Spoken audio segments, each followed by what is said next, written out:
Christians from Arkansas and New Mexico are helping those in Kenta, Arizona to stay warm this winter. But let's think about that. Hi, my name's Tobey Pierce, and I'd like to share a devotional thought with you today. The winter clothing from the congregation in Arkansas made it to Kenta, Arizona. The Robinson and Center Church of Christ in Conway, Arkansas, recently gathered up a lot of winter clothing and blankets and such. And then a fellow named Mike from that congregation drove a U-Haul truck all the way from Arkansas to our congregation here in northeast in Albuquerque. And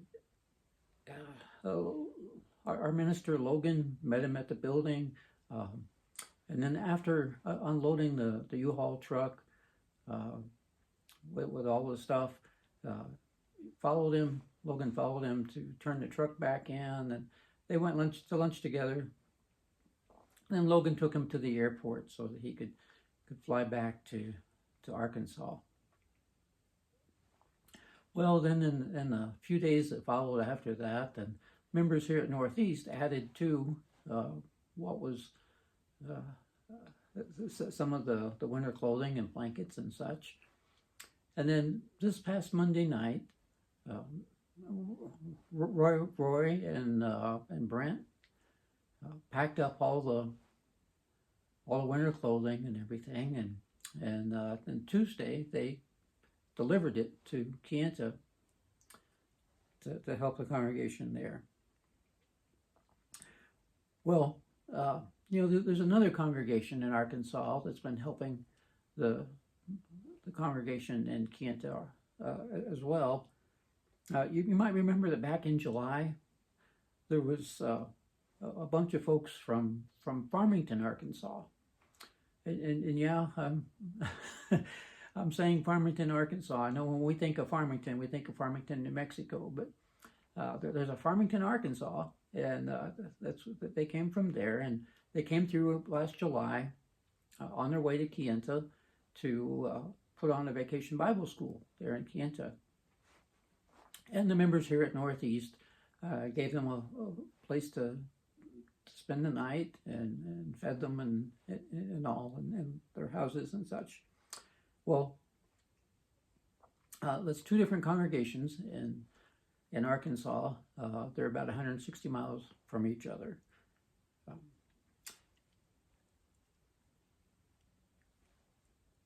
So in Galatians 6 and verse 10, the Apostle Paul wrote, "So then, as we have opportunity, let us do good to everyone, and especially to those who are of the household of faith."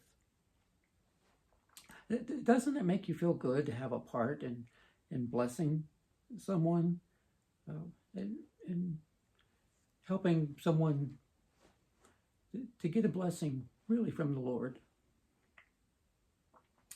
Congregations are autonomous. That means that one congregation can't tell another congregation how to go about doing things. And each congregation is accountable to the Lord for what they do or for what they don't do. But congregations can and should work together to accomplish the Lord's purpose. Besides the things just mentioned, then just in this year alone, some of our members have gone to polishing the pulpit back east and to the Bear Valley lectureship. Both of those are programs put on where speakers come from all over the place, all kinds of congregations, to come and to work together to put those things on. And even just in our own congregation, sometimes we'll have a guest speaker come in to encourage us, or perhaps someone to come in and report on a work that they're doing and give us a chance to encourage them. Well, the book of Acts tells about a time when the congregation in Jerusalem had a special need. and when other congregations got together to help supply that need. In Acts 11, verse 29, we see a little bit about that. It says, "So the disciples determined, everyone according to his ability, to send relief to the brothers living in Judea. And they did so, sending it to the elders by the hand of Barnabas and Saul." Saul, of course, later being called the Apostle Paul. Well, when Paul wrote to the church in Rome, the congregation in Rome, he talked about this.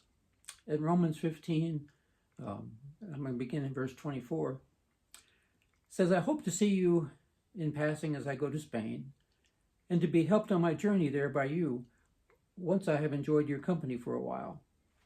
At present, however, I am going to Jerusalem, bringing aid to the saints.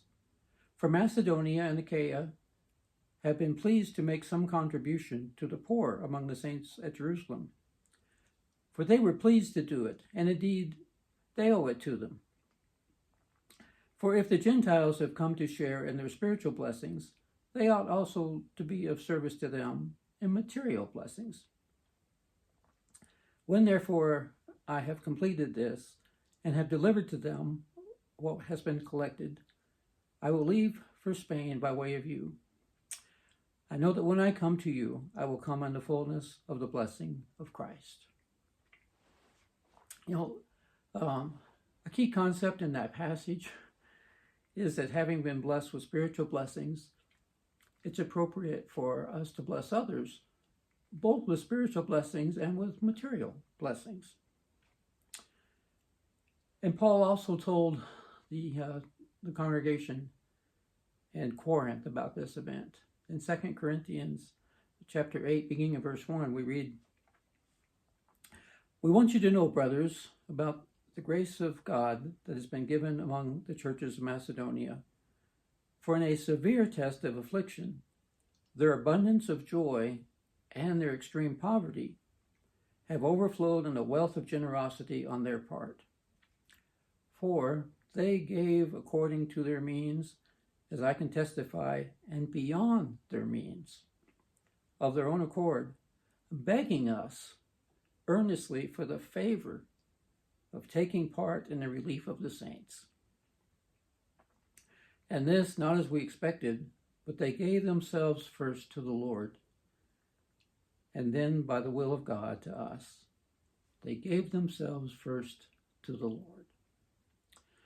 John 13 and 35 says, "By this all people will know that you are my disciples, if you have love one for another."